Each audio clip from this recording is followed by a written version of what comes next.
हाजियों को अल्लाह ताला फरमा रहे हैं व अतिमुल हज्ज वल उम्रता लिल्लाह, हज और उम्रा अल्लाह के लिए करो। हम हज और उम्रा जब जाते हैं तो बज़ाहिर तो अल्लाह के लिए ही होता है, अल्हम्दुलिल्लाह, बड़ी हमारी वाज़ेह और साफ़ नीयत होती है। लेकिन कुछ काम ऐसे होते हैं जिनको देखकर लगता है कि कहीं कोई खोट शामिल है, कहीं कोई खोट रह गया।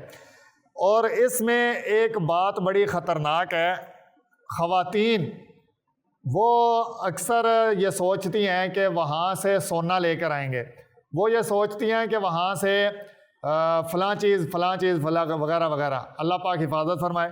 तो ये अज़ीमुश्शान जो सफ़र है इसको खालिसतन अल्लाह की रज़ा के लिए करना चाहिए कि मैं सिर्फ़ हज के लिए जा रहा हूँ, जा रही हूँ, उम्रा के लिए जा रहा हूँ, जा रही हूँ। अल्लाह पाक तौफ़ीक़ अता फरमाए।